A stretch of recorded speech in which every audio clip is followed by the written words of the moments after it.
Hello students.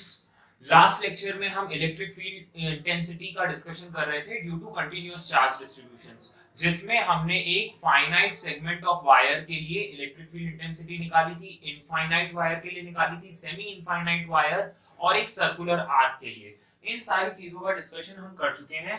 आज हम पढ़ने वाले हैं electric field intensity on the axis of a uniformly charged circular ring. एक रिंग है, ठीक है, जो यूनिफॉर्मली चार्ज्ड है, मतलब उसमें जो चार्ज डेंसिटी है वो सेम है थ्रू आउट।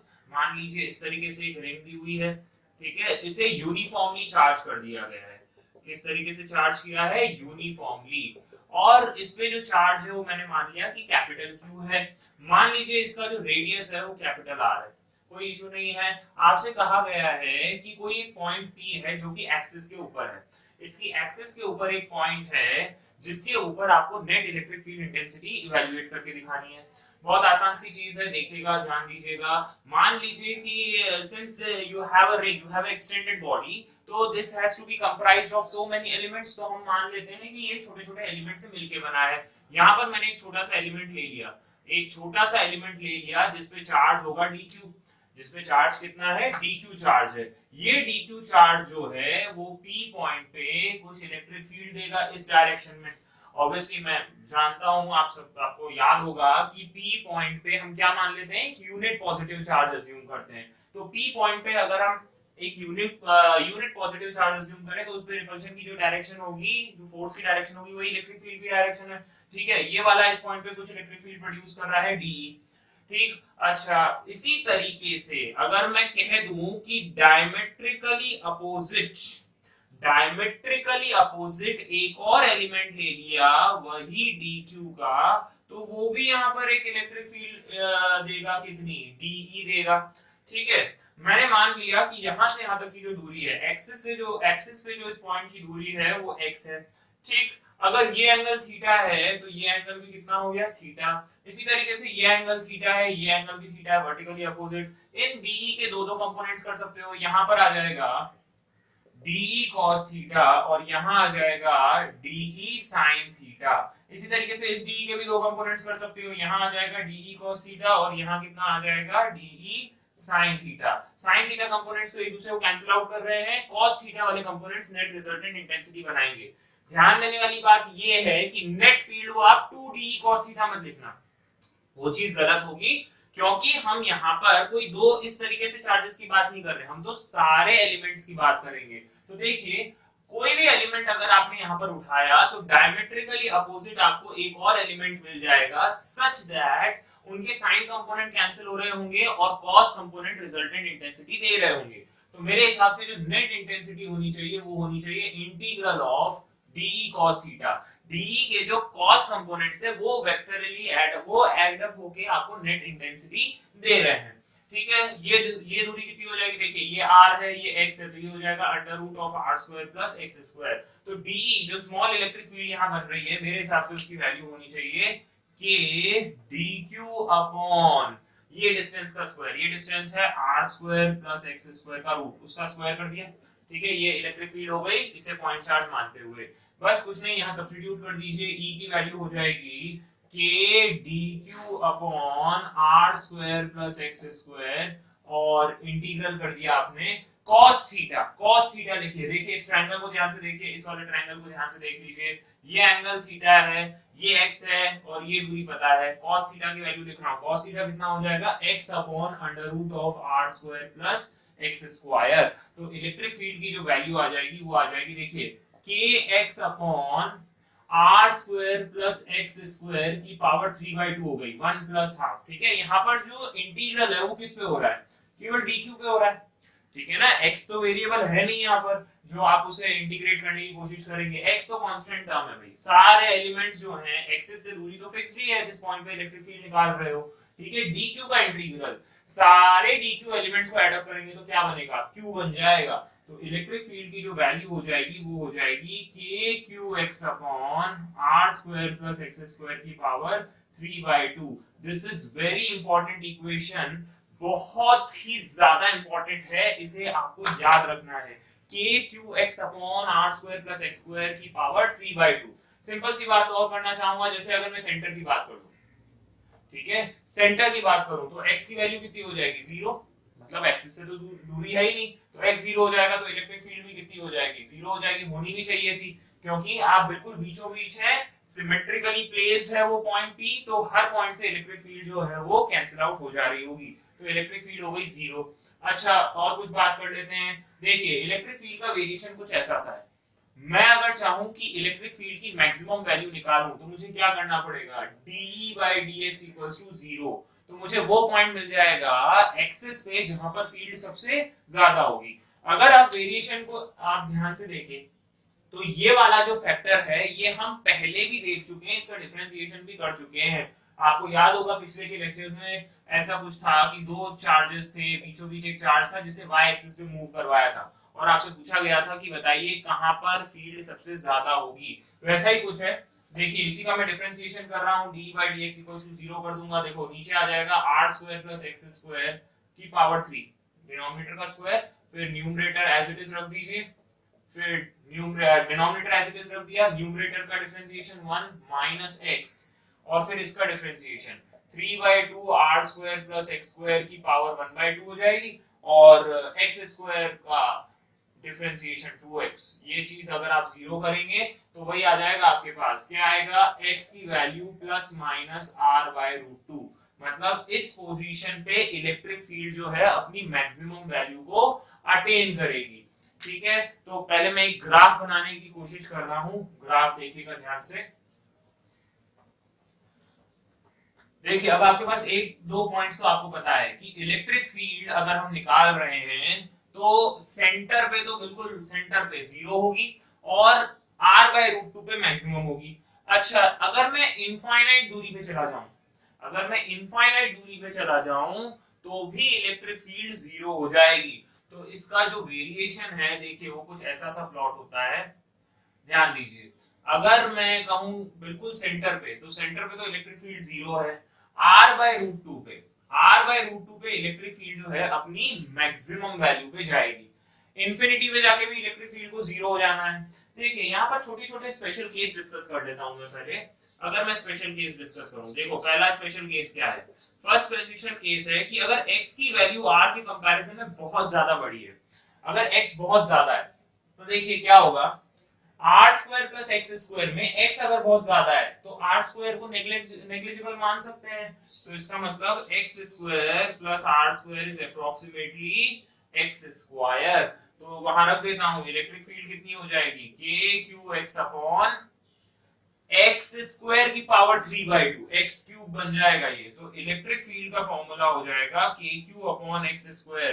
क्या kq अपॉन x स्क्वायर किसी और चीज का भी इलेक्ट्रिक फील्ड होती है? Yes, it is also the electric field due to a point charge. तो देखिए जब आप रिंग को बहुत दूरी से देख रहे हैं, बहुत हाई डिस्टेंस पे देख रहे हैं, तो आपको रिंग कैसी दिखाई देगी, एक पॉइंट चार्ज की तरह दिखाई देगी, और इनफैक्ट वो बिहेव भी पॉइंट चार्ज की तरह करने लगेगी। ठीक है, तो इलेक्ट्रिक फील्ड का फॉर्मूला क्या हो जाएगा kq by x square at very large distance from the axis or at a very large distance on the axis।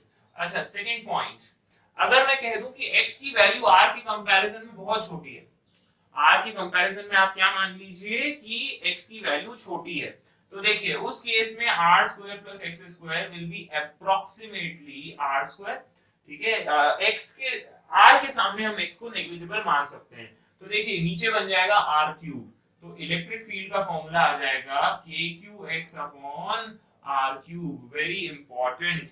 अब अगर आप चले जाएं पीछे के कुछ लेक्चर्स में, तो ऐसा मैंने आपको एक क्वेश्चन कराया था कि एक चार्ज्ड रिंग थी, बिल्कुल पास में चार्ज पार्टिकल मैंने यहाँ बीचों बीच रखा था -q, उसे छोटा सा डिस्प्लेसमेंट x दे दिया था, तो हमने जब सारी वैल्यूज निकाली थी ना तो फोर्स की वैल्यू आ रही थी, फोर्स रीस्टोरिंग फोर्स इधर लग रहा था और वो लग रहा था kqq into x upon r cube, ये फोर्स की वैल्यू थी। इनफैक्ट आप जानते हैं ना फोर्स बराबर क्या होता है QE, तो अगर मैं x दूरी पे इलेक्ट्रिक फील्ड लिखना चाहता तो मैं डायरेक्टली ऐसे भी लिख सकता था kqx अपॉन r क्यूब। सो जब x की वैल्यू r के कंपैरिजन में बहुत छोटी हो तो आप इलेक्ट्रिक फील्ड ऐसे भी लिख सकते हैं। आप देखिए अब ये वही चीज हो गई, देखो यहाँ पर देखो इनटू x कर दूं तो ये तो हो गई आपकी इलेक्ट्रिक फील्ड, और मल्टीप्लाइड बाय क्यू कर दूं तो क्या मिल जाएगा, फोर्स मिल जाएगा। तो ये डायरेक्टली भी आपको याद होना चाहिए था, ठीक है। अच्छा अब ध्यान से समझिएगा, ये इलेक्ट्रिक फील्ड कब आई, जब x जो है r के कंपैरिजन में बहुत छोटा है, मतलब हम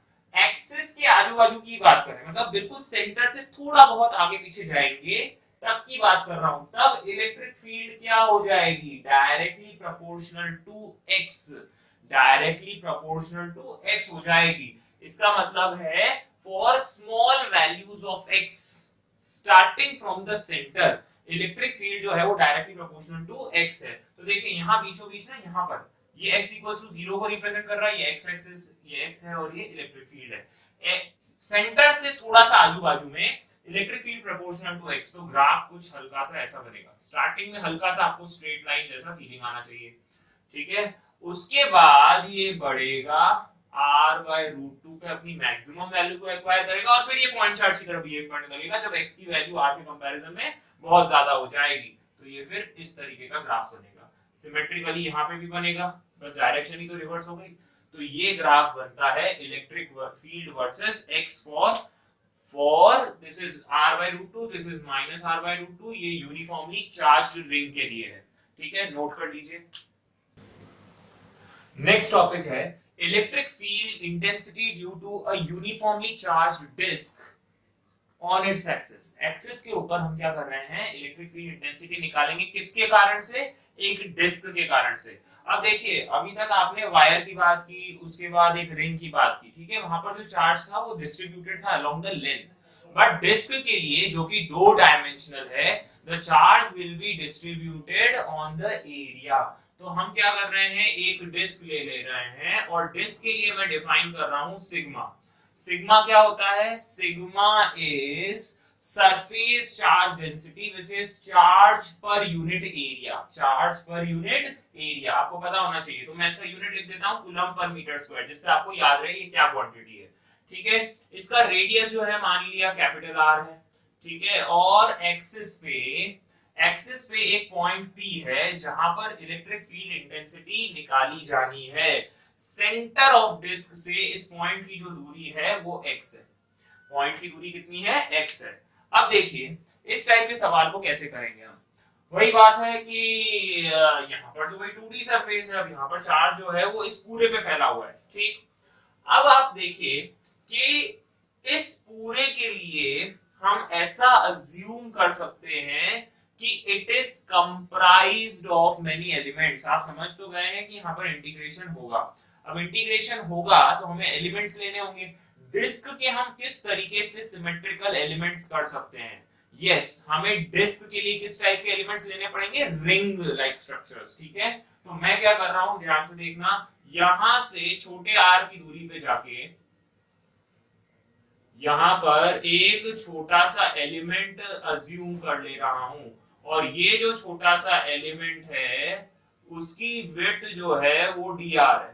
विड्थ कितनी है, dr, r पे जाके dr विड्थ ले लिया, मतलब आपने क्या ले ली, एक रिंग ले ली। तो ये डिफरेंशियल एलिमेंट जो है वो रिंग है, ठीक है। वी आर कंसीडरिंग, हम क्या कंसीडर कर रहे हैं, considering differential elements in the form of ring, ring की फॉर्म में, in the form of ring, ring की फॉर्म में आपने क्या किया, डिफरेंशियल एलिमेंट ले लिया ये वाला। तो पहली तो बात यही है कि इस रिंग को हम मान सकते हैं कि इसमें कुछ ना कुछ चार्ज रहा होगा, और वो जो चार्ज है dq वो हम कैलकुलेट कर लेंगे, उसमें कोई बड़ी बात नहीं है। आपको ये समझ में आना चाहिए कि ये रिंग जो है पॉइंट P पर कुछ इलेक्ट्रिक फील्ड इंटेंसिटी देगी। आपको याद आना चाहिए कि पिछले वाले सवाल में भी अपन ने एक रिंग ली थी और रिंग के एक्सिस पे यहाँ पर E cos थीटा वाले सारे कंपोनेंट्स ऐड अप हो गए थे, तो इलेक्ट्रिक फील्ड की डायरेक्शन नेट हमें इधर ही मिली थी, और इलेक्ट्रिक फील्ड कितनी मिली थी, kqx upon r square plus x square की पावर 3/2। r क्या था, इस रिंग का रेडियस था, x क्या था, ये डिस्टेंस थी, इतना याद होना चाहिए। अगर सोचो इस रिंग पे नेगेटिव चार्ज होता ना तो इलेक्ट्रिक फील्ड की डायरेक्शन इनवर्स हो जाती, क्यों, नेगेटिवली चार्ज रिंग होती तो यहाँ पर बैठे हुए पॉजिटिव चार्ज को अपनी तरफ अट्रैक्ट कर लेती, ठीक है। ये तो अपना पहले का रिंग वाली बात हो गई। अब यहाँ पर देखिए, यहाँ पर भी एक रिंग है, ऐसे बहुत सारी रिंग्स लेनी है हमें, ठीक है, और हर रिंग का जो है रेडियस वो चेंज होता चला जाएगा। रिंग का रेडियस स्मॉल r वेरिएबल है, यहाँ पर x वेरिएबल नहीं है। चलिए अब देखता हूं मैं dq पे चार्ज कितना है। चलिए dq पे चार्ज बता दीजिए। dq जो है that is given as sigma dA। dq is sigma into dA। चलिए सिग्मा और dA क्या है? Small area element. इसका एरिया क्या होगा? सोचो स्ट्रिप को अगर खोल के ऐसे रख दिया जाए तो इसकी जो पेरीमीटर है वो है 2 पाई r और इसकी जो विड्थ है वो है dr। तो इसका एरिया कितना हो जाएगा? It will be 2 pi r dr। ठीक है, एरिया एलिमेंट कितना हो जाएगा? 2 पाई r dr। तो ये तो हो गया छोटा सा चार्ज। ठीक है, ये छोटा सा चार्ज रिंग है और रिंग यहाँ पर क्या करेगी? इलेक्ट्रिक फील्ड देगी नेट इस डायरेक्शन में, है ना। आप जानते हैं सारे एलिमेंट साइन वाले तो कैंसिल आउट हो जाते हैं, बस कॉस वाले कंपोनेंट्स इधर दे देंगे। तो यहाँ पर जो छोटी सी इलेक्ट्रिक फील्ड हमें मिलेगी वो मिलेगी के क्यू। चार्ज कितना है रिंग पे? dq। दूरी कितनी है? x upon r square plus x square की पावर 3/2, क्योंकि इस रिंग का जो रेडियस है वो क्या है? स्मॉल r है। ठीक है, dq की वैल्यू यहाँ सब्स्टिट्यूट कर दीजिए। dq की वैल्यू जैसे ही सब्स्टिट्यूट करूंगा तो एक एक्सप्रेशन आ जाएगा dE equals to k dq is sigma into 2 pi r dr into x upon r square plus x square की पावर 3/2। अब अगर आपको टोटल इलेक्ट्रिक फील्ड निकालनी है तो नेट इलेक्ट्रिक फील्ड निकालने के लिए आपको इंटीग्रेशन करना पड़ेगा। देखो यहाँ पर किसके रिस्पेक्ट में इंटीग्रेशन हो रहा है? dr के रिस्पेक्ट में। ठीक है, r के रिस्पेक्ट में, क्योंकि r ही वेरिएबल है। तो r कहां से कहां तक वेरी करेगा? 0 से कैपिटल R। इंटीग्रेट कर दीजिए 0 से कैपिटल R तक के लिए, 0 से कैपिटल R। अब इस इंटीग्रेशन को सॉल्व करना हमारा काम है। देखिए इंटीग्रेशन कैसे सॉल्व होगा? नेट जो इलेक्ट्रिक फील्ड आ जाएगी वो आ जाएगी k सिग्मा 2 पाई x। ये सारी चीजें कॉमन है, कांस्टेंट है 0 से r तक। यहां लिख सकता हूं r dr upon r square plus x square की पावर 3/2। ठीक है, r के रिस्पेक्ट में इंटीग्रल चलेगा, x वेरिएबल नहीं है। ठीक है, पहले तो इस चीज को देखिए, k को लिख सकता हूं 1 upon 4 pi epsilon not sigma 2 pi x। पाई से पाई गया 1 जा 2 जा, so this becomes sigma x upon twice epsilon not, sigma x upon twice epsilon not. और अब इस इंटीग्रल की बारी है। देखो इस इंटीग्रल को हम कैसे सॉल्व करेंगे? Integral r dr upon r square plus x square की पावर 3/2। मैं यूज कर रहा हूं मेथड ऑफ सब्स्टिट्यूशन। आप r square plus x square को मान लीजिए t square, r square plus x square को t स्क्वायर मान लीजिए। ठीक है, जैसे ही इसे t स्क्वायर माना तो अब आप इसे डिफरेंशिएट कीजिए विद रिस्पेक्ट टू r। तो यहां हो जाएगा 2r dr प्लस, देखो x तो वेरिएबल है नहीं, x तो कांस्टेंट टर्म है, उसका डिफरेंशिएशन 0 हो जाएगा। अब क्योंकि r चेंज हो रहा है तो t को भी चेंज होना है, तो यहां आ जाएगा 2t dt। दोनों साइड मैंने डिफरेंशिएट कर दिया, तो r dr की वैल्यू हो गई t dt। सब्स्टिट्यूट कर दीजिए integral t dt, r dr को मैंने लिख दिया t dt और r square plus x square को t स्क्वायर लिखना है, t स्क्वायर की पावर 3/2, t स्क्वायर की पावर 3/2। अब इंटीग्रेशन कहां से कहां चलेगा ये इंपॉर्टेंट है। देखिए इंटीग्रेशन कहां से कहां तक चलता है? जब r की वैल्यू 0 है, ध्यान से समझिएगा, जब r की वैल्यू 0 है तब r 0 रखूंगा तो t स्क्वायर की वैल्यू किसके बराबर हो जाएगी? x स्क्वायर के। मतलब उस टाइम पे t और x बराबर होंगे, तो t की वैल्यू किसके बराबर है? x के बराबर है। अच्छा अगली बात, जब स्मॉल r की वैल्यू कैपिटल R के बराबर हो जाए तो t की वैल्यू क्या हो जाएगी? Under root of r square plus x square. तो लिमिट्स बदल जाएंगी। अब इतना याद रखना है आपको, अब क्या होगी? लिमिट्स जो है वो बदल जाएंगी। तो जैसे ही लिमिट्स बदल जाएंगी कुछ नहीं करना है, यहाँ देखिए ये हो जाएगा integral 1 upon t square dt और t square 1 upon t square का इंटीग्रल -1/t।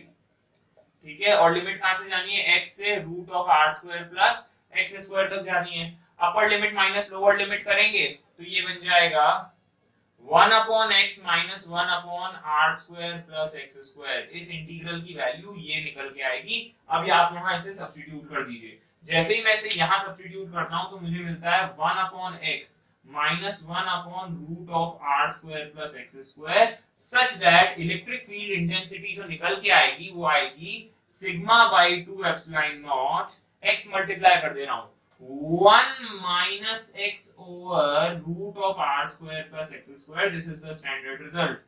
यही इलेक्ट्रिक फील्ड इंटेंसिटी की वैल्यू है, अच्छे से याद होनी चाहिए।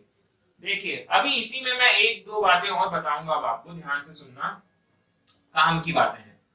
अब काम की बात क्या है सुनना। अभी यहाँ पर इलेक्ट्रिक फील्ड जो है ना वो इस तरीके से जाएगी। अगर सिग्मा पॉजिटिव लिया है ना तो electric field pointing outward direction, ठीक है, इतनी इलेक्ट्रिक फील्ड होगी। अच्छा इस एंगल को जो मैं ध्यान से सुनो, ये रिंग नहीं, जो डिस्क है, पूरी डिस्क है, वो यहाँ पर कुछ एंगल बनाएगी, वो एंगल है थीटा। वो एंगल क्या है? थीटा। यहां से यहां तक का जो एंगल है, ये दूरी r है, ये दूरी x है, तो ये वाला एंगल भी थीटा है। तो एक फैक्टर मैं लिख सकता हूं cos थीटा। cos थीटा किसके बराबर है? Base upon hypotenuse.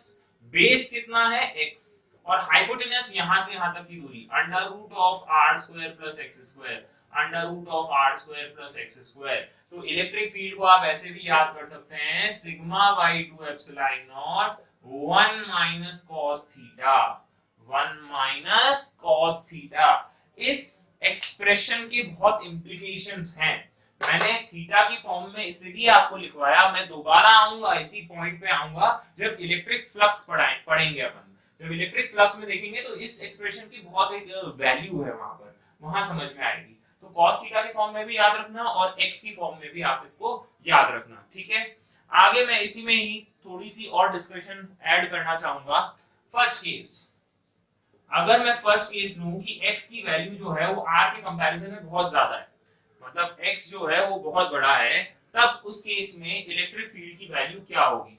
आइए देखते हैं। Case 1, x is much greater than r।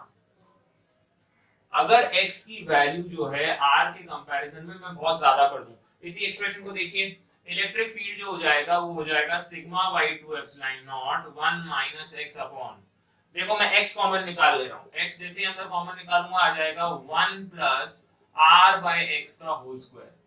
क्या आ जाएगा? 1 प्लस r बाय x का होल स्क्वायर।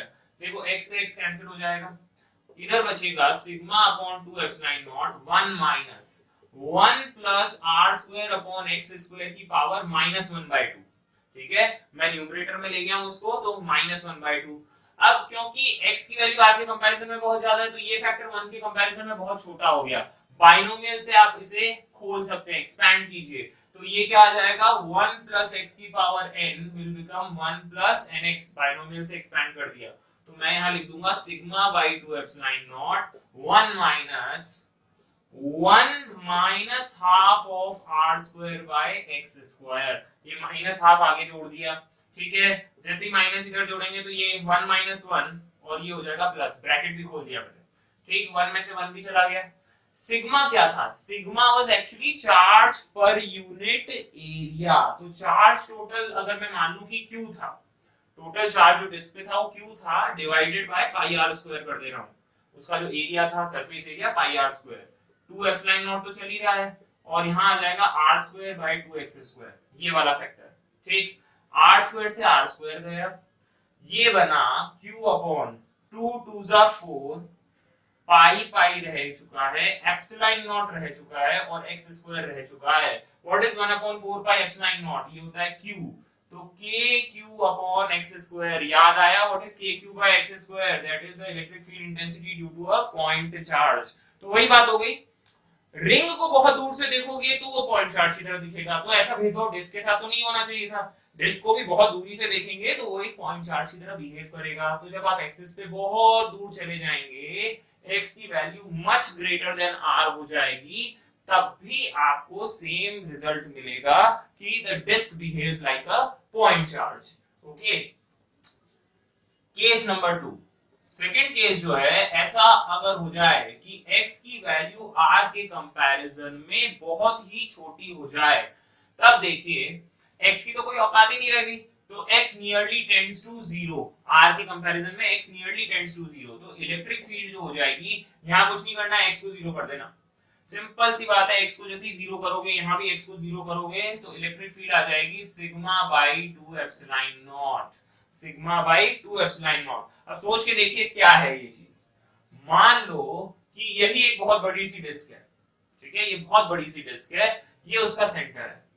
सेंटर से बहुत ही छोटी सी दूरी पे, बहुत छोटी दूरी पे एक चींटी लाके रख दीजिए, ठीक है, बहुत ही छोटी सी चींटी लाके रखिए और एक्सिस से उसे थोड़ा सा आगे तक डिस्प्लेस करके दिखाइए।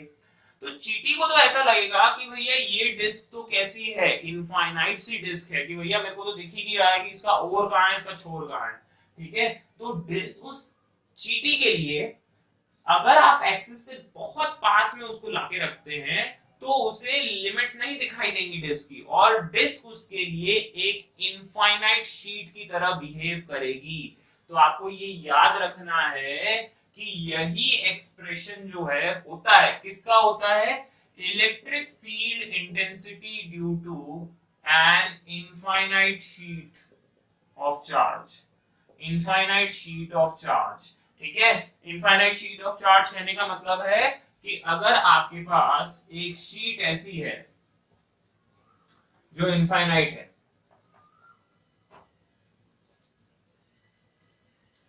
इसका रिजल्ट याद रखेंगे आप लोग।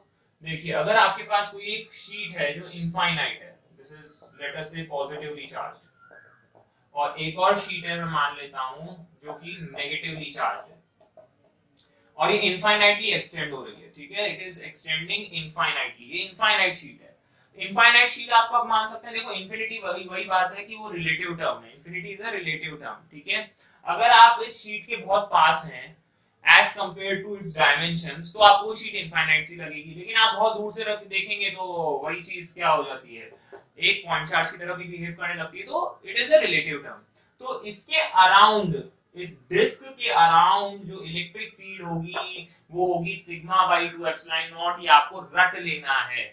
The electric field intensity in the vicinity is given by sigma by 2 epsilon naught। तो यहाँ पर एक electric field sigma by 2 epsilon naught, इसके इस साइड भी electric field sigma by 2 epsilon naught। अच्छा अगर नेगेटिव चार्ज हो तो, नेगेटिव चार्ज हो तो इस पॉइंट को क्या होगा, जैसे यहाँ पर इस पॉइंट की बात होगी आपके दिमाग में आ जाएगा अच्छा है यूनिट पॉजिटिव चार्ज रखना है, और यूनिट पॉजिटिव चार्ज को तो अट्रैक्शन होगा, तो इलेक्ट्रिक फील्ड अंदर की तरफ पॉइंट करेगी, कितनी, sigma by 2 epsilon naught, sigma by 2 epsilon naught। तो ये पिक्चर आपको याद होनी चाहिए, ठीक है। Due to infinite sheet of charge electric field is given by sigma by 2 epsilon naught. अगर आप बहुत दूरी से देख रहे हैं तो the disc will behave as a point charge with electric field intensity kq upon x square. Note कीजिए इसे। नेक्स्ट क्वेश्चन, मान लीजिए 3 इनफाइनाइट प्लेट्स थी, ठीक है, इनफाइनाइट प्लेट्स मान लीजिए, शीट मान लीजिए, इस पे चार्ज डेंसिटी थी प्लस सिग्मा, इस पे थी प्लस 2 सिग्मा, इस पे थी माइनस सिग्मा। आपसे पूछ लिया गया ये पॉइंट, ये पॉइंट, ये पॉइंट और ये पॉइंट, इन चारों पॉइंट्स पे इलेक्ट्रिक फील्ड इंटेंसिटी बता दीजिए। इन चारों पे क्या बतानी है, electric field intensity. Always remember, अगर हम एक infinite plane sheet of charge की बात कर रहे हैं तो electric field intensity does not depend upon distance. अभी अपन ने पढ़ा E is what, sigma by 2 epsilon naught. क्या वहां पर कोई डिस्टेंस वाला टर्म था, नहीं था। तो याद क्या रखना है, अगर हम शीट इनफाइनाइट शीट की बात कर रहे हैं तो इलेक्ट्रिक फील्ड डिस्टेंस पे डिपेंडेंट नहीं है, ठीक है। अच्छा एक बात और जो आपको याद रखनी है कि electric field follows the superposition principle. आपको मैंने 2 लेक्चर्स पहले शायद बताया होगा कि इलेक्ट्रिक फील्ड इंटेंसिटी में हम सुपरपोजिशन प्रिंसिपल अप्लाई करते हैं, ठीक है। तो वही सुपरपोजिशन प्रिंसिपल अप्लाई करनी है भाई। ये वाली प्लेट यहाँ कुछ इलेक्ट्रिक फील्ड देगी, ये वाली प्लेट भी देगी, ये वाली प्लेट, हर प्लेट हर एक पॉइंट पे कुछ इलेक्ट्रिक फील्ड देगी। चलिए स्टार्ट करते हैं। इस प्लेट के कारण यहाँ पर इलेक्ट्रिक फील्ड आ जाएगी सिग्मा बाई 2 एप्सिलॉन नॉट, ठीक है, sigma by 2 epsilon not, repulsion होगा ना। ये पॉजिटिव वाली भी यहाँ दे देगी सिग्मा बाई 2 एप्सिलॉन नॉट, ठीक है। अच्छा सिग्मा नहीं आएगा, यहाँ पर क्या आएगा, 2 सिग्मा आएगा, क्योंकि यहाँ पर 2 सिग्मा इसकी चार्ज डेंसिटी है। माइनस सिग्मा, माइनस है, माइनस मतलब इसको, इस पॉइंट को ये प्लेट अपनी तरफ अट्रैक्ट करेगी, तो यहाँ कितना आएगा, सिग्मा बाई 2 एप्सिलॉन नॉट। तो आप देख सकते हैं sigma by 2 epsilon not, sigma by 2 epsilon not एक दूसरे को कैंसिल कर रहे हैं। नेट फील्ड यहाँ पर इस पॉइंट पर आ जाएगी, इधर वाले पॉइंट के लिए सिग्मा बाई एप्सिलॉन नॉट, 2 से 2 कैंसिल, इस डायरेक्शन में सिग्मा बाई एप्सिलॉन नॉट, इस डायरेक्शन में। चलिए अब इस पॉइंट की बात करते हैं। ये वाले पॉइंट को ये वाला जो प्लेट है रिपेल करेगी, किस डायरेक्शन में, इधर, कितने से, सिग्मा बाई 2 एप्सिलॉन नॉट से। ये 2 सिग्मा इसे रिपेल करेगा अपोजिट डायरेक्शन में, कितने से? 2 सिग्मा बाई 2 एप्सिलॉन नॉट से। ये माइनस सिग्मा अपनी तरफ अट्रैक्ट करेगा, कितने से? सिग्मा बाई 2 एप्सिलॉन नॉट से। देखिए minus sigma by 2 epsilon not नहीं लिख रहा हूं क्योंकि माइनस साइन एक्चुअली डायरेक्शन को रिप्रेजेंट कर रहा है, तो मैं डायरेक्शन पहले से ही ले ले रहा हूं, फिर माइनस मत लगाइएगा, ठीक है। अब देखिए sigma by 2 epsilon not, sigma by 2 epsilon not, 2 sigma by 2 epsilon not, ये तीनों एक दूसरे को कैंसिल कर दे रहे हैं। यहां पर जो नेट फील्ड है वो कितनी है? 0 है। इस पॉइंट की बात करते हैं भाई, चलिए इस पॉइंट की बात कर रहा हूं। ये वाली प्लेट इसको रिपेल करेगी, कितनी इलेक्ट्रिक फील्ड देगी? Sigma by 2 epsilon not. ये भी रिपेल करेगी, कितना? 2 sigma by 2 epsilon not. Minus वाली अपनी तरफ अट्रैक्ट करेगी, सिग्मा बाई 2 एप्सिलॉन नॉट। तो भैया ये तो सब एक ही डायरेक्शन में हो गई, ऐड हो जाएंगी। Sigma 2 sigma sigma 4 sigma by 2 epsilon not. तो यहाँ पर जो नेट फील्ड आ जाएगी वो आ जाएगी 2 सिग्मा बाई एप्सिलॉन नॉट इस डायरेक्शन में। अच्छा ये वाला पॉइंट देखिए, इस पॉइंट पर नेट इलेक्ट्रिक फील्ड देखने की कोशिश करते हैं। चलो ये वाला सिग्मा रिपेल करेगा, सिग्मा बाई 2 एप्सिलॉन नॉट। ये वाला भी रिपेल करेगा, 2 सिग्मा बाई 2 एप्सिलॉन नॉट। ये वाला अपनी तरफ अट्रैक्ट करेगा, कितने से? सिग्मा बाई 2 एप्सिलॉन नॉट से। ये दोनों एक दूसरे को कैंसिल आउट कर देते हैं, कितना बचा? अब बच गया, जो यहाँ पर बचा वो नेट बचा इस डायरेक्शन में, सिग्मा बाई एप्सिलॉन नॉट, क्योंकि 2 से 2 कैंसिल आउट हो जाएंगे, सिग्मा बाई एप्सिलॉन नॉट रह जाएगा। इस तरीके से मैं आपको बताना चाह रहा हूं यहाँ पर कि principle of superposition is applicable and that you should know how to solve the problems pertaining to plates which are of infinite and the charge density is given. Okay, next question देखिएगा, एक और question देखिए। अब मैंने दे रखा है कि एक डिस्क है, ठीक है, डिस्क का जो रेडियस है वो 4 मीटर दे रखा है, ठीक है, डिस्क का रेडियस जो है 4 मीटर दे रखा है और इस पे जो चार्ज है 1 माइक्रोकूलम यूनिफॉर्मली डिस्ट्रीब्यूटेड है, इट इज यूनिफॉर्मली डिस्ट्रीब्यूटेड। इसी डिस्क को सराउंड करते हुए, ठीक है, इसी रिंग को, डिस्क को सराउंड करते हुए हमने एक रिंग लगा दी, ठीक है। रिंग पे जो चार्ज था वो -1 माइक्रोकूलम था, कितना था? -1 माइक्रोकूलम। बहुत ही पतली सी रिंग हुई, मतलब अब आप, मैं समझ पा रहा हूं, मुझे लग रहा है कि आप समझ रहे होंगे। ये एक डिस्क है, ठीक है, डिस्क का जो रेडियस है वो 4 मीटर दे रखा है।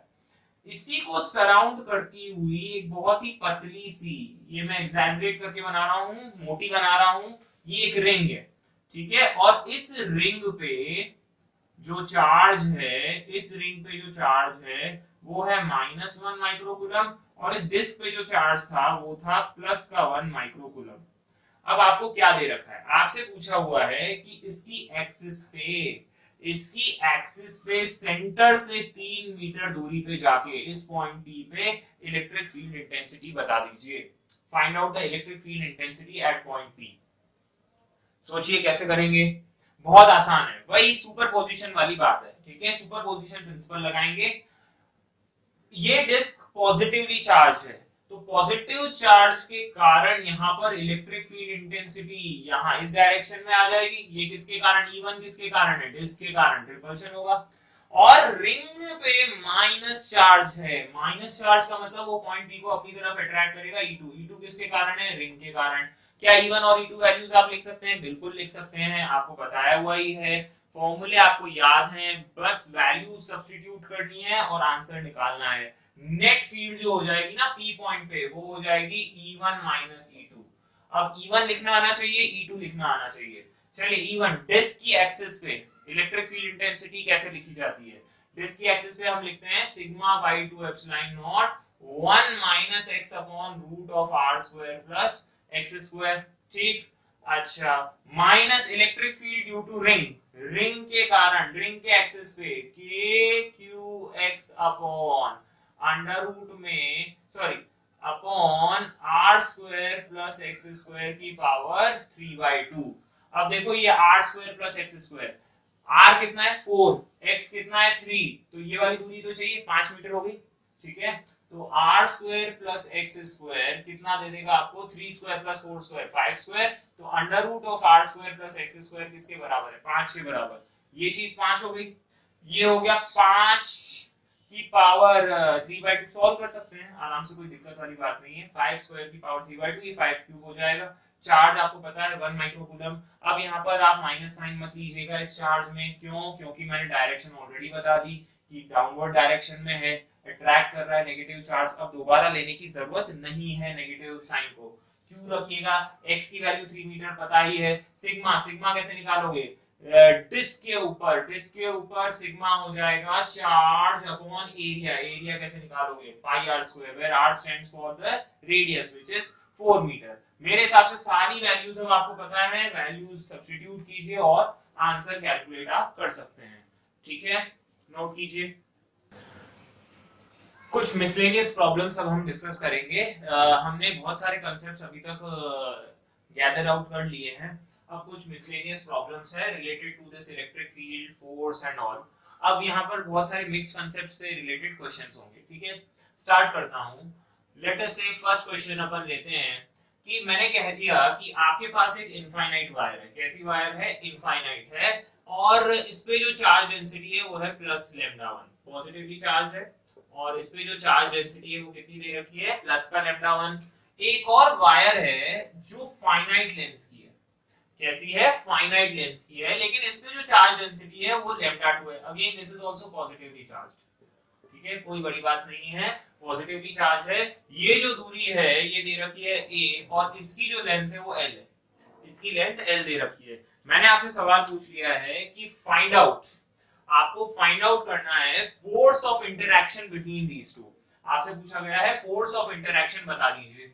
चलिए, फोर्स ऑफ इंटरैक्शन बताने के लिए यहां से x दूरी पे जाके एक छोटा सा एलिमेंट ले रहा हूं dx का। छोटा सा एलिमेंट ले लिया dx का। क्यों कर रहा हूं? क्योंकि एक्सटेंडेड बॉडीज है, पॉइंट चार्ज नहीं है, डायरेक्टली यूज नहीं कर सकते। फोर्स ऑफ इंटरैक्शन तो आएगा तो कूलम्ब्स लॉ से ही, लेकिन एक्सटेंडेड बॉडी है इसलिए मुझे छोटा सा एलिमेंट लेना पड़ेगा। तो dx, इस पे जो अगर छोटा सा चार्ज मान लिया जाए तो q को क्या लिखूंगा? Lambda 2 dx। क्या लिखना पड़ेगा? Lambda 2 into dx।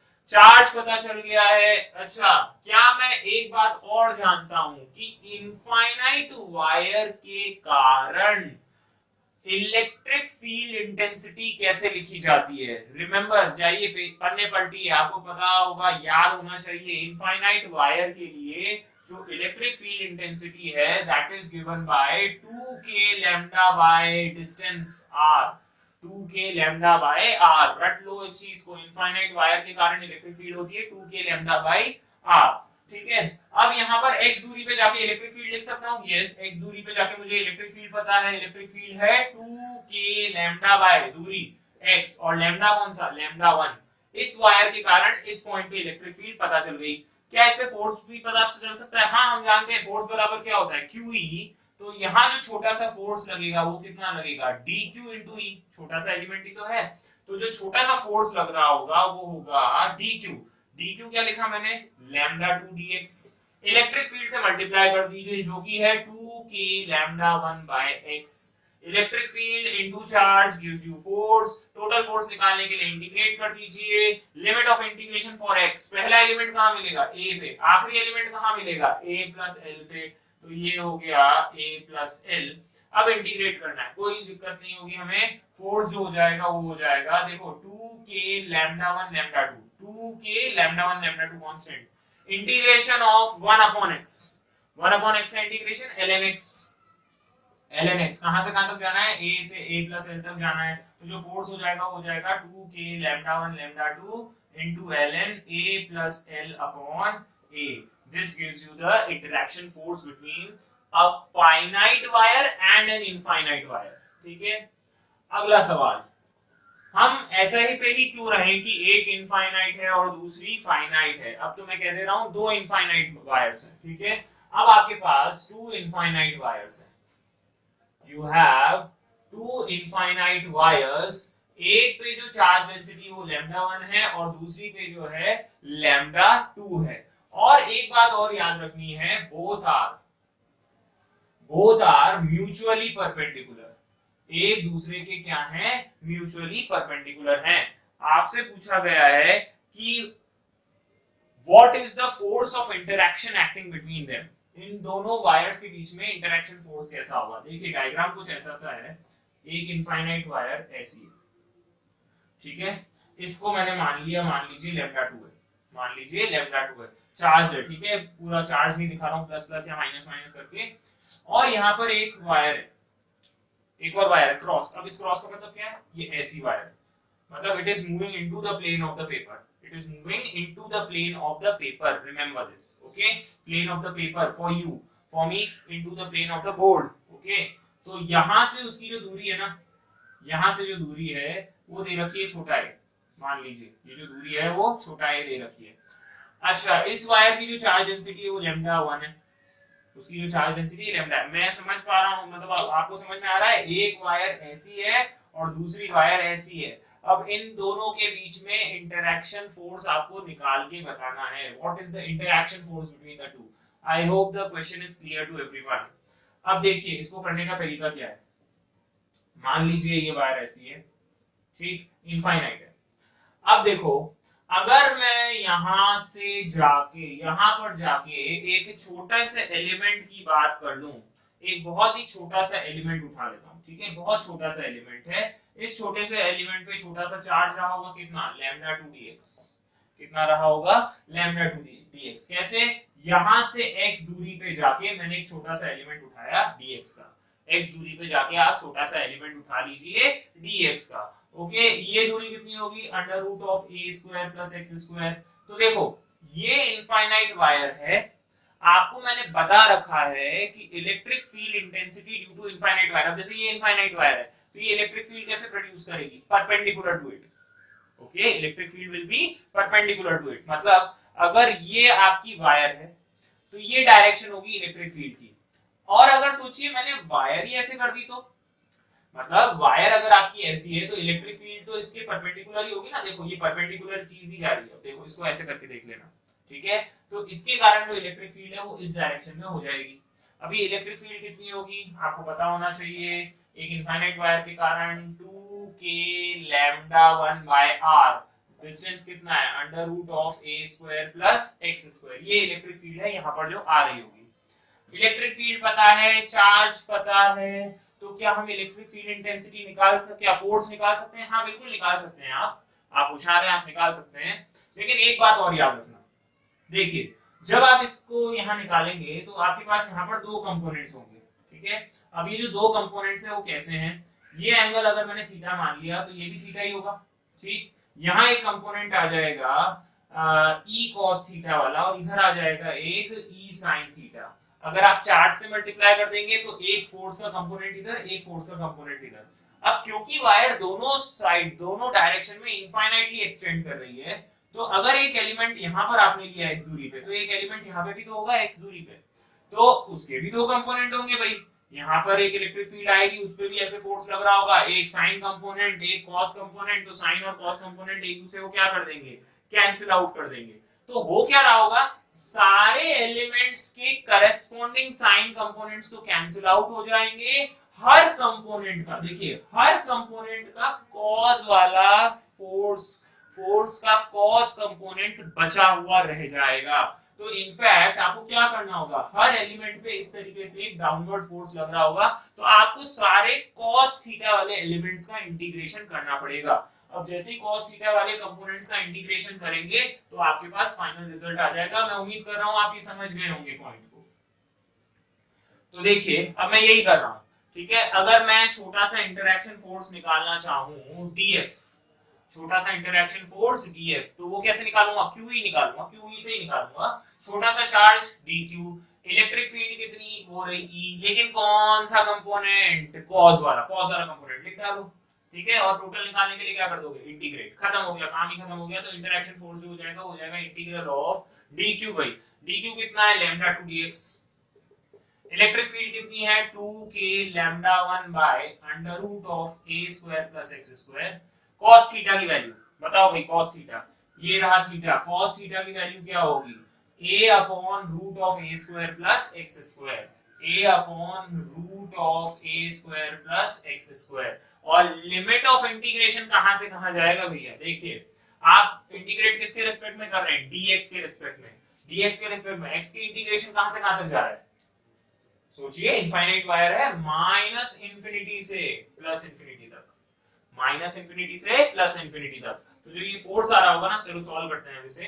आपके लिए नया टाइप का इंटीग्रल होगा शायद, 2k lambda 1 lambda 2 a, lambda 2 ये भी कांस्टेंट हटाओ, इंटीग्रल में गए dx upon a square plus x square, in fact 1 upon a square plus x square का इंटीग्रेशन करना है माइनस इंफिनिटी से प्लस इंफिनिटी के लिए।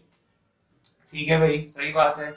अच्छा समझिएगा इस चीज को, 1 upon a square plus x square का integration, 1 upon a square plus x square का इंटीग्रेशन होता है 1 upon a tan inverse x by a। घबराने की जरूरत बिल्कुल नहीं है, आगे आप 12th क्लास में इंटीग्रेशन को डिटेल में पढ़ रहे होंगे और जब इंटीग्रेशन डिटेल में पढ़ेंगे तो आपको ये फॉर्मूला बताया जाएगा, अभी टेंशन मत लीजिए आप। ठीक है, तो इस चीज का जो इंटीग्रल है वो हुआ 2k lambda 1 lambda 2 a into 1 upon a tan inverse x upon a। ठीक है, कहां से कहां तक इंटीग्रल करना है, माइनस इंफिनिटी से प्लस इंफिनिटी तक के लिए। ठीक है, माइनस इंफिनिटी से प्लस इंफिनिटी कर दिया, देखो a से a तो कैंसिल हो जाएगा, खत्म है, तो यहां बच जाएगा 2k lambda 1 lambda 2 tan inverse infinity, tan inverse infinity is pi by 2। ठीक है, tan की वैल्यू इंफिनिटी कब जाती है, पाई बाय 2 पे, अंदर आ जाएगा पाई by 2 minus tan inverse minus infinity minus pi by 2, तो ये हो जाएगा प्लस पाई बाय 2, तो ये बन गया पाई। तो ये चीज जो बन जाएगी ना आपके पास, देखिए k की वैल्यू रख देना 1/4 पाई एप्सिलॉन नॉट, 2 से 4 कैंसिल आउट हो जाएगा, पाई पाई भी कैंसिल आउट हो जाएगा, तो ये हिसाब से आना चाहिए lambda 1 lambda 2 upon 2 pi epsilon not, lambda 1 lambda 2 upon 2 pi epsilon not. ये आपका नहीं, पाई से पाई भी तो कटना चाहिए, पाई आ जाएगा, यहाँ पर भी पाई आएगा, वो भी कट जाएगा, तो ये आंसर हो जाएगा आपके पास। ठीक है, ये जो है वो इंटरेक्शन फोर्स हो जाएगा। मजे की बात ये है कि ये इंटरेक्शन फोर्स जो है ना वो a से इंडिपेंडेंट है, it is independent of a। ठीक है, हो सकता है एक बार आप इसे अच्छे से सॉल्व कर लेना। ठीक है, मैं यहीं तक छोड़ रहा हूँ अपने आंसर को, आप एक बार देख लेना। ठीक है, this answer is independent of a, remember a पे डिपेंडेंसी नहीं है, अगर इन दोनों के बीच में कितनी भी कोई भी दूरी हो तो ये याद रखना है आपको। ठीक है, याद तो क्या रखना है, एक गुड अच्छा मिसलेनियस प्रॉब्लम थी। एक इनफाइनाइट वायर और कह दिया गया कि इसकी जो चार्ज डेंसिटी है वो लैम्डा है। ठीक है, it is extending from plus infinity to minus infinity and so on. क्या किया गया है, इसके अराउंड एक सेमी सर्कुलर रिंग रखी गई है। क्या रखा गया है, एक सेमी सर्कुलर रिंग रखी गई है, such that semi circular ring के सेंटर पे, तो आप समझ लीजिए एक सेमी सर्कुलर रिंग है और उस रिंग के एक्सिस पे ये इनफाइनाइट वायर रखी गई है। ठीक है, सच दैट ये जो दूरी है ये रेडियस r है और सेमी सर्कुलर रिंग के बारे में ऐसा कह रखा है। साथ ही साथ एक और चीज दे रखी है कि इसके ऊपर जो चार्ज है वो q है। अब आपसे पूछा गया कि इन दोनों के बीच में इंटरेक्शन फोर्स बता दीजिए। ठीक है, you have to find out the force of interaction acting between this. Okay, समझ लीजिए, मान लीजिए कि मैंने इनफाइनाइट ये जो सेमी सर्कुलर रिंग है उसे ऐसा बना दिया। ठीक है, इस और यहां पर बीचों बीच क्रॉस क्या रिप्रेजेंट कर रहा है, उस वायर को, इनफाइनाइट वायर को। ठीक है, जिसकी चार्ज डेंसिटी कितनी है, लैम्डा है, और इस पे जो चार्ज है वो q है। ध्यान से देखिएगा, इस सवालों को किस टाइप से करते हैं। यहाँ पर मैं क्या कर रहा हूँ, थीटा दूरी पे जाकर, थीटा एंगल पे जाके एक छोटा सा एलिमेंट उठा ले रहा हूँ। ठीक है, ये छोटा सा एलिमेंट क्या है, this small element is of d theta. ये जो छोटा सा एलिमेंट है वो d थीटा का है, तो इसकी जो लेंथ होगी वो कितनी होगी, वो होगी r d थीटा। अगर मैं पूछ लूंगी इस छोटे से एलिमेंट पे छोटा सा चार्ज कितना होगा, तो आप कह देंगे भाई dq चार्ज होगा, और dq चार्ज कितना होगा, इस पर होने वाली charge density multiplied by this length. ठीक है, अब देखते हैं इसमें चार्ज डेंसिटी कितनी होगी, चार्ज डेंसिटी होगी चार्ज डिवाइडेड बाय लेंथ। इसकी लेंथ कितनी है, पाई r।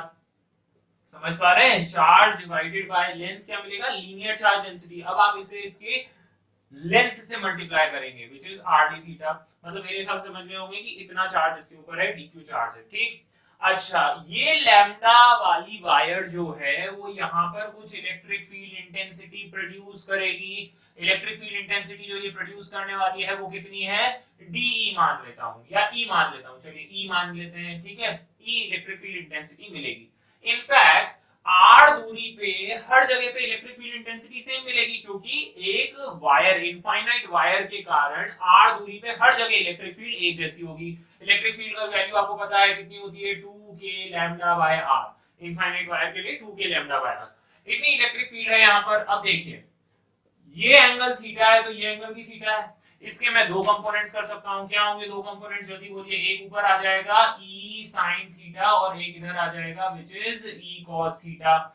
ध्यान दीजिएगा, अगर यहां से थीटा एंगल पे एक एलिमेंट लिया जा सकता है तो इससे नीचे भी तो थीटा एंगल पे दूसरा एलिमेंट लिया जाएगा, बिल्कुल लिया जाएगा। इस पे भी कुछ इलेक्ट्रिक फील्ड होगी, उसके दो कंपोनेंट्स कर दोगे। अच्छा ये थीटा होगा, फिर ये भी थीटा हो जाएगा, फिर यहाँ पे cos component, sin components cancel हो जाएंगे। सारे एलिमेंट्स की cos कंपोनेंट हमारे पास एड अप हो रहे होंगे। ये बिल्कुल सिंपल क्वेश्चन है। तो हमें करना क्या है, हमें अगर फोर्स निकालना है तो पहले से छोटे से एलिमेंट पे निकाल लो। एक बार छोटे से एलिमेंट पे हम फोर्स निकाल लेंगे तो इंटीग्रेशन करके बाकी के सारा फोर्स हमारे ऊपर आ जाएगा। तो नेट फोर्स जो लगेगा df मान लेते हैं, चलो छोटे से फोर्स की बात कर लेता हूं, नेट तो बाद में अपन इंटीग्रेशन से निकालेंगे। छोटा सा फोर्स जो इस एलिमेंट पे ऊपर लग रहा है dq multiplied by e cos theta.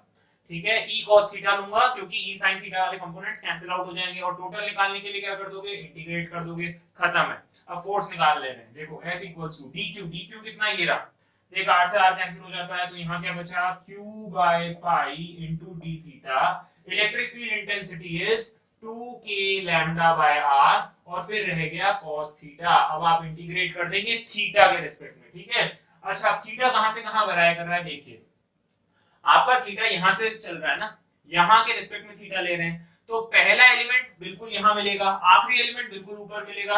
तो limit of integration theta is -π/2। आप -π/2 से +π/2 तक के लिए इंटीग्रेट कर दें।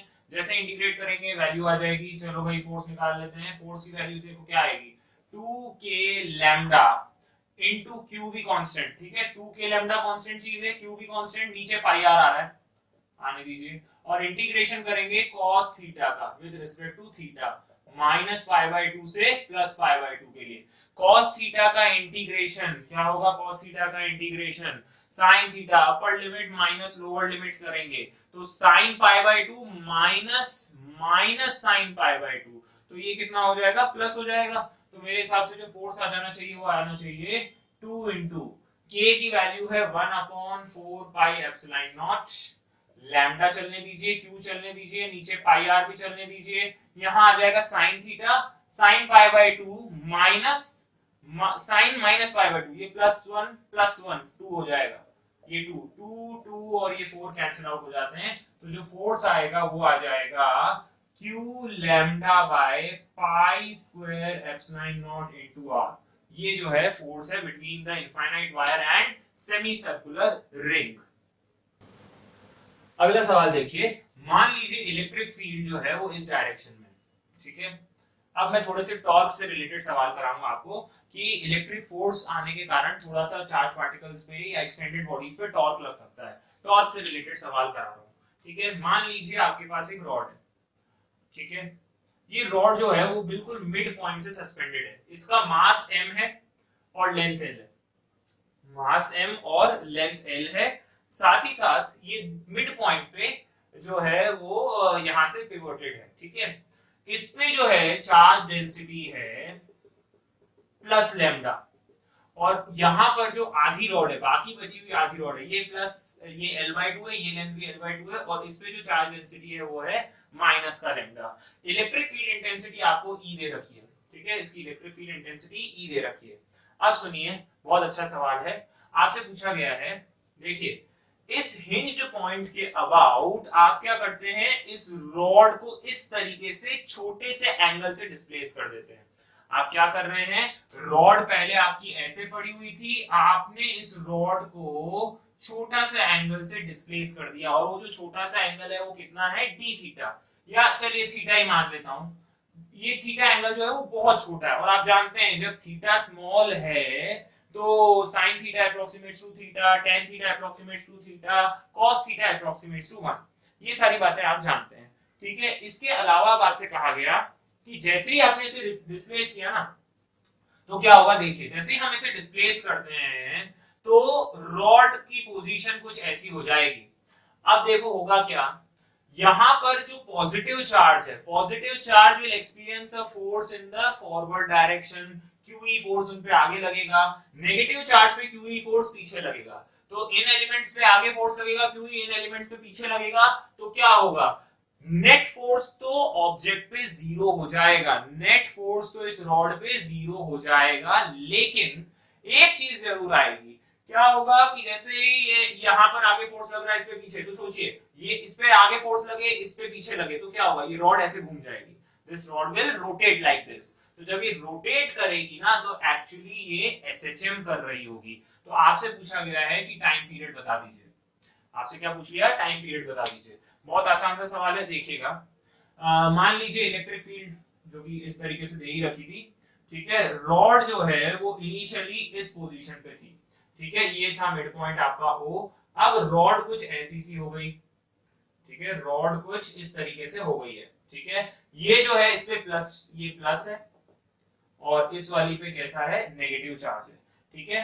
मैं क्या कर रहा हूं, ध्यान दीजिएगा, ये वाला पॉइंट जो है वो हिंज्ड पॉइंट है, पॉइंट O।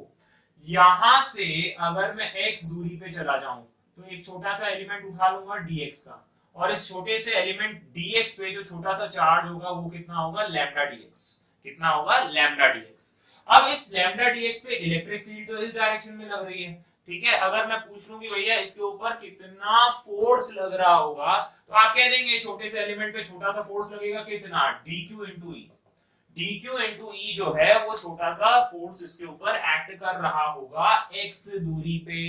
मान लिया था आपने कि थीटा थीटा एंगल पे इंक्लाइंड है, तो देखिए होगा क्या, अबाउट दिस पॉइंट O, ये वाला जो फोर्स है ना जो इसी डायरेक्शन में एक्ट करेगा, df जो है वो इलेक्ट्रिक फील्ड की डायरेक्शन में एक्ट करेगा। तो ये वाला df फोर्स अगर यहां से कुछ परपेंडिकुलर डिस्टेंस पे लगेगा तो क्या करेगा, एक टॉर्क जनरेट करेगा। कैसे जनरेट करेगा, देखिए ये हो गई आपका r परपेंडिकुलर और ये हो गया फोर्स, तो r क्रॉस f, ठीक है। तो ये कैसा टॉर्क प्रोड्यूस करेगा, इनवर्ड्स वाला ब्लॉक, इनवर्ड्स वाला टॉर्क प्रोड्यूस करेगा। तो एक टॉर्क लगेगा क्रॉस में, ठीक है। तो देखिए ये दूरी कितनी है, ये हो गई x sin थीटा। तो अगर मैं पूछ लूं उस छोटे से एलिमेंट पे छोटा सा लगने वाला टॉर्क कितना होगा, तो आप सिंपल सा कह देंगे कि सर जो छोटा सा टॉर्क लगेगा वो लगेगा dq into e, जो कि छोटा सा फोर्स है, multiplied by perpendicular distance which is x sin theta. समझ पाए, ये छोटा सा टॉर्क लग रहा होगा इस छोटे से एलिमेंट पे। ऐसे ही सारे एलिमेंट्स पे थोड़ा थोड़ा थोड़ा थोड़ा टॉर्क लगेगा, ठीक है, क्योंकि x चेंज होता चला जाएगा और x चेंज होता चला जाएगा तो आपके पास वेरिएबल टॉर्क, हर जगह पे कुछ अलग सा टॉर्क लग रहा होगा। टोटल टॉर्क निकालने के लिए मैं केवल अभी इस आधे एलिमेंट की बात कर रहा हूं, इस आधे एलिमेंट पे जो टॉर्क लग रहा है वो क्रॉस में लग रहा है। टोटल टॉर्क निकालने के लिए क्या करना पड़ेगा, इंटीग्रेशन करना पड़ेगा। कहां से कहां तक करेंगे, x की लिमिट 0 से l/2 तक जाएगी, कहां से कहां तक जाएगी, 0 से l/2 तक। मेरे हिसाब से आपको ये चीज क्लियर हो गई होगी कि limit of integration will run from 0 to l/2।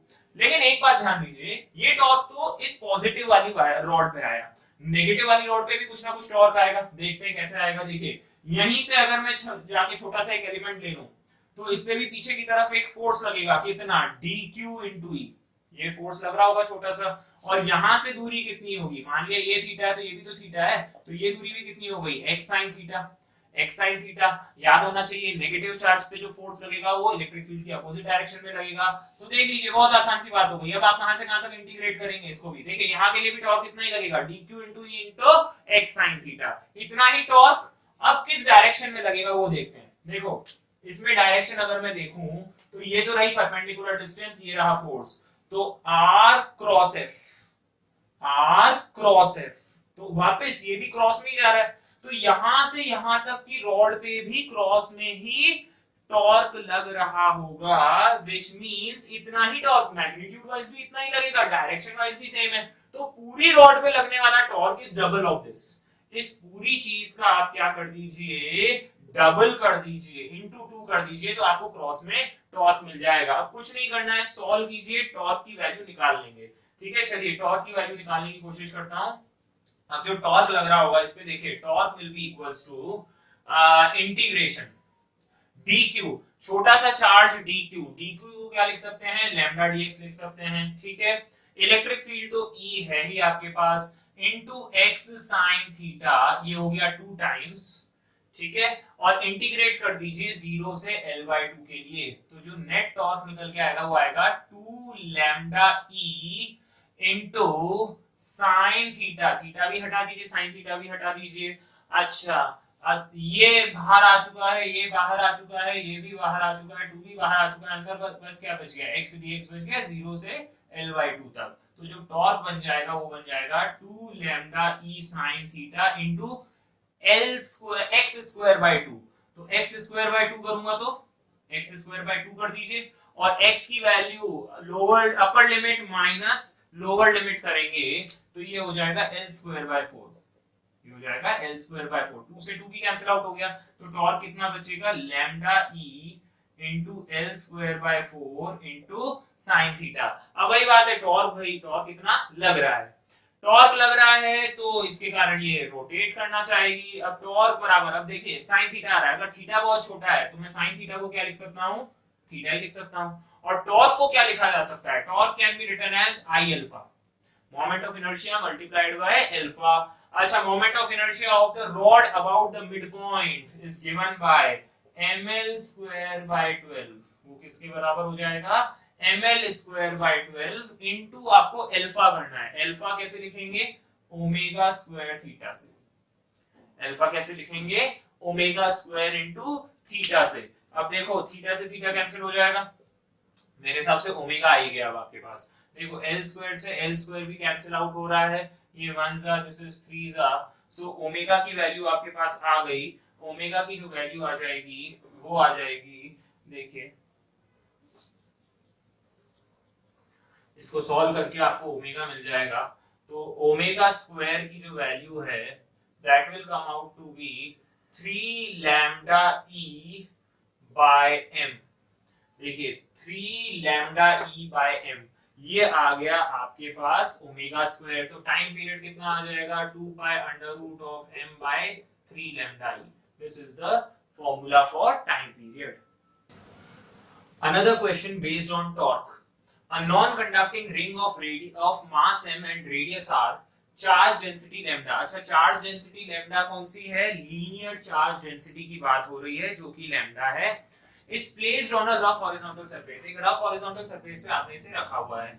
t equals to 0 पे आप एक electric field along x axis switch on कर देते हैं, मतलब इस डायरेक्शन में एक इलेक्ट्रिक फील्ड स्विच ऑन हो जाती है t equals to 0 पे, और रिंग जो है it starts rolling without slipping.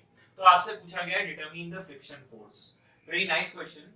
देखिए आपसे ये कहा गया है कि t इक्वल्स टू 0 पे इलेक्ट्रिक फील्ड चालू कर दी गई, तो क्या होगा, इस पे टॉर्क लगेगा। टॉर्क कैसे लगेगा, सुनना ध्यान से। इसके हर एलिमेंट पे देखिए, इस क्वाड्रेंट को पॉजिटिव चार्ज दिया गया है, इस क्वाड्रेंट को नेगेटिव चार्ज दिया हुआ है, ठीक है, और चार्ज डेंसिटी लैम्डा ही है। मतलब ये डायग्राम ऑलरेडी गिवन है क्वेश्चन में, फाइन। जब ये सवाल दिया हुआ है, यहाँ पर हर पॉइंट पे पॉजिटिव चार्ज पे इलेक्ट्रिक फील्ड की डायरेक्शन में फोर्स लगेगा, नेगेटिव पे पीछे की डायरेक्शन में फोर्स लगेगा। तो देखो ये फोर्स इसे आगे बढ़ाना चाहेगा, ये फोर्स इसे पीछे बढ़ाना चाहेगा, लेकिन जितना फोर्स इस पॉजिटिव के ऊपर लग रहा होगा उतना ही इस नेगेटिव के ऊपर भी लग रहा होगा, अपोजिट डायरेक्शन में लग रहा है, तो नेट फोर्स तो कितना लग रहा होगा, 0 लग रहा होगा। पहले तो मैं कंसेप्ट बता दे रहा हूं कि रोलिंग विदाउट स्लिपिंग और ये सब कैसे होगा। फ्रिक्शन का मैग्नीट्यूड तो छोड़िए, आराम से निकलेगा। मैं पहले फ्रिक्शन की डायरेक्शन ही समझना चाहूंगा कि फ्रिक्शन लगेगा किस डायरेक्शन में। तो देखिए इस पर जो है, जैसे अगर मैं बनाऊं इसे, तो इधर पॉजिटिव चार्ज है, ठीक, इस वाले पे नेगेटिव है, इस वाले पे पॉजिटिव है, तो इस पे आगे की तरफ फोर्स लगेगा, इस पे पीछे की तरफ फोर्स लगेगा, ठीक है। तो ये फोर्सेस एक दूसरे को बैलेंस आउट कर रहे होंगे, कैंसिल आउट कर रहे होंगे, खत्म हो गया। नेट फोर्स 0 है, तो एक्सेलरेशन अभी कितना मिल रहा है, 0 मिल रहा है। लेकिन इस पॉइंट के अबाउट अगर मैं देखूं तो ये वाला आगे की डायरेक्शन में टॉर्क जनरेट कर रहा है, मतलब ये से ऐसे घुमाना चाहेगा, ये भी सेम डायरेक्शन में घुमाना चाहेगा, क्लॉकवाइज सेंस में घुमाना चाहेंगे। तो क्या होगा, ये जो रिंग है अचानक से घूमना स्टार्ट कर देगी, मतलब इसमें टॉर्क तो नॉन जीरो आ रहा है, टॉर्क इज नॉन जीरो, और टॉर्क नॉन जीरो है तो torque is also given as I alpha. तो इसमें एक एंगुलर एक्सेलरेशन इंस्टेंटली प्रोड्यूस हो जाएगा, ठीक है, जैसे ही इंस्टेंटली इस पे एंगुलर एक्सेलरेशन प्रोड्यूस होगा, देखो क्या होगा, ये अचानक से ऐसे घूमना स्टार्ट कर देगी। जैसे ही घूमना स्टार्ट करेगी, अभी ट्रांसलेटरी एक्सेलरेशन हमारे पास नहीं है, ये याद रखना है। तो क्या होगा, ये वाला जो पॉइंट है उस पे पीछे की डायरेक्शन में एक एक्सेलरेशन आ जाएगा, टेंजेंशियल एक्सेलरेशन कितना, अल्फा आर आ जाएगा। कितना आ जाएगा, अल्फा आर, क्योंकि जैसे ही अल्फा से घूमने लगेगा at the point of contact आपके पास पीछे अल्फा आर आ जाएगा। अब जैसे ही अल्फा आर आ गया तो इस पॉइंट की टेंडेंसी है कि ये पीछे स्लिप करना चाहेगा, ठीक है। और मैंने आपको हमेशा बताया हुआ था कि फ्रिक्शन हमेशा कमजोर की मदद करता है। तो देखिए इस पॉइंट को स्लिप नहीं होने देना है, रोल विदाउट स्लिपिंग, और विदाउट स्लिपिंग है तो फ्रिक्शन कहां आ जाएगा, आगे आ जाएगा, ताकि फ्रिक्शन इस पूरी बॉडी को एक ट्रांसलेटरी एक्सेलरेशन दे। इस फ्रिक्शन के दो काम है, पहली चीज to produce a torque which opposes alpha, एक ऐसा टॉर्क जनरेट करना जो अल्फा क्या कर रहा है, इसकी एंगुलर वेलोसिटी ओमेगा को बढ़ाएगा। तो इस फ्रिक्शन का काम ऐसा है कि एक ऐसा टॉर्क जनरेट करा दे कि वो अल्फा को अपोज करे, इसलिए फ्रिक्शन अपोजिट डायरेक्शन में लग जाएगा। इस तरीके से लगेगा कि वो अल्फा को तो अपोज कर ही रहा है, साथ ही साथ एक ट्रांसलेटरी एक्सेलरेशन भी दे देगा, और उससे क्या होगा कि यहाँ पर आगे की डायरेक्शन में एक एक्सेलरेशन आ जाएगा जो इसे आगे मूव कराएगा such that a equals to alpha r satisfied रहे, और a equals to alpha r satisfied रहे, तो that is only the condition for pure rolling. ठीक, अब आप समझ गए फ्रिक्शन तो कहां लग रहा होगा, आगे की डायरेक्शन में लग रहा है, इतना आप समझ पाए हैं। अब मैं पहले तो टॉर्क निकाल लेता हूं, चलो भाई अब टॉर्क निकालने की बारी है। टॉर्क कैसे निकालेंगे हम, इसमें बहुत आसान सा कंसेप्ट है, इस पे पॉजिटिव दिया हुआ है, इस पे नेगेटिव दिया हुआ है। यहां से थीटा पे जाके एक छोटा सा मैंने एलिमेंट उठाया डी थीटा का, कितने का उठाया, डी थीटा का। इस छोटे से एलिमेंट पे जो छोटा सा चार्ज होगा वो होगा लैम्डा इनटू कितना, R D theta, lambda into R D theta. कोई दिक्कत नहीं है, इसकी लेंथ आपको पता थी आर डी थीटा है, लैम्डा से मल्टीप्लाई कर दिया, छोटा सा चार्ज आ गया इस पार्टिकल के ऊपर। अच्छा, इलेक्ट्रिक फील्ड तो इसी डायरेक्शन में, तो फोर्स, छोटा सा फोर्स भी इसी डायरेक्शन में लगेगा which is dq into e।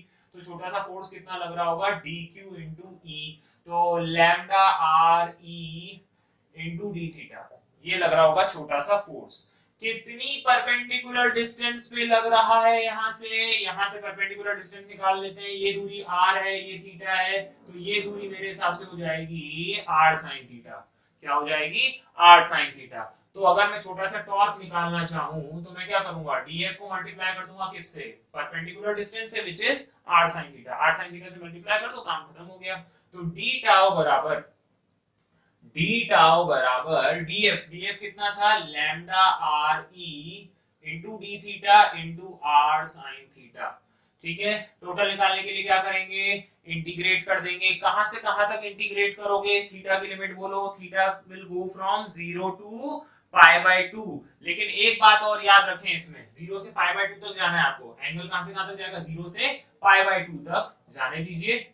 ये तो इतने फ्रैगमेंट पे, इतने क्वाड्रेंट पे लगने वाला टॉर्क है, ठीक है। वो टॉर्क किस डायरेक्शन में है, r क्रॉस f, ये से क्लॉकवाइज घुमाएगा। इसी तरीके से इस एलिमेंट पे फोर्स, पीछे लग रहा होगा, r क्रॉस f कीजिए, r क्रॉस f, ये भी क्रॉस नहीं लगेगा, तो दोनों टॉर्क सेम डायरेक्शन में है। तो ये एक्चुअली टोटल टॉर्क जब आपको निकालना होगा तो इसको क्या कर दीजिए, 2 से मल्टीप्लाई कर दीजिए, 2 गुना है, एक बार इसका एक बार इसका, ठीक है, सेम डायरेक्शन में, इसलिए मैं ऐड कर दे रहा हूं। तो नेट टॉर्क जो मेरे पास निकल के आएगा वो कितना आ जाएगा, देखिए 2 हटा दीजिए, r स्क्वायर लैम्डा e, सब हटा दिया मैंने बात, sin theta d theta, sin theta का integration, sin theta d theta going from 0 to pi by 2, तो ये होता है sin थीटा का इंटीग्रेशन माइनस cos थीटा, तो cos pi by 2 minus cos 0, ये हो जाएगा -1, और माइनस माइनस मल्टीप्लाई होके क्या बन जाएंगे, +1, तो 2r square lambda e, 2r square lambda e is the electrical torque जो इसके ऊपर लग रहा है। ठीक है, अब कुछ भी नहीं है, अब आपको बस इक्वेशंस लिखनी है। इक्वेशंस कैसे हैं, ध्यान से सुनना। पहले तो टॉर्क की इक्वेशन लिख लेता हूं, ठीक है। ये वाला जो टॉर्क है इलेक्ट्रिकल वाला, ये क्रॉस में घुमा रहा है, ठीक, तो हो गया 2r स्क्वायर लैम्डा, ये क्रॉस में घुमा रहा है।